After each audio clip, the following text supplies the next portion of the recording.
দুপুরের খাওয়া দাওয়া নিয়ে চলে এসেছি। তো আজকে হচ্ছে কোজাগরী লক্ষ্মী পুজো। তো আজকে আমাদের ঘরে নিরামিষ খাওয়া দাওয়া। তো আমি খাবো, আমার ছেলে খাবে। চলো মনটা ভাত দেখি বেটা। হ্যাঁ কি কি বানিয়েছি বলছি, আগে খাবারটা দিই। গরম আছে দেখবি। হ্যাঁ হ্যাঁ হ্যাঁ বাস দেবো না না দিতে পারবো না। কিছু করিনি বন্ধুরা। আজকে ডাল সিদ্ধ করেছি আর আলু সিদ্ধ করেছি আর ঘি আছে নেব। আজকে যেহেতু বাড়িতে পুজো, সেহেতু অল্প করে প্রথমে দিলাম, ডাল দিয়ে দিলাম। ডালটা শুধুমাত্র সিদ্ধ করে নিয়েছি। আমার এই খাবারটা না খেতে খুব ভালো লাগে। ওটা ডাল দেবো না বাস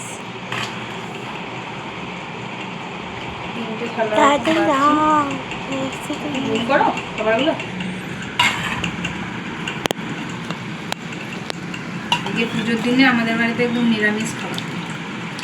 আমার ছেলে পুজো করতে গেছে, তো এখন দেখি আলু ভাতটা দিয়ে দিই। হ্যাঁ আর এখানে একটা সবজি দিয়েছে আমার শাশুড়ি মা। মনটা খাবি না তো? আলু সেদ্ধ দিয়ে দিই। হ্যাঁ তুলে দেবো।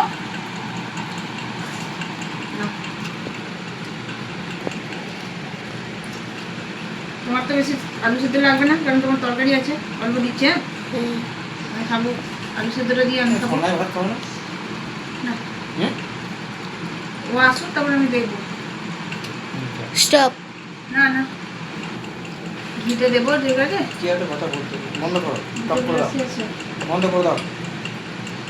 একটু করে ঘি দিয়ে দিই। ঘিতে সিদ্ধ ভাতটা খেতে ভালো লাগবে। আমার ছেলে ঘি খেতে খুব ভালো লাগে। একদম অল্প, বেশি না। বাস বাস বাস বেশি দিও তুমি না। নেবে নাকি? না বলছি না, ঘি ছাড়া আমি খেতে পারবো না। তো চলো বন্ধুরা, আজকে আমাদের এই ডিনার মানে লাঞ্চ ছিল। কেমন হলো অবশ্যই জানাবে।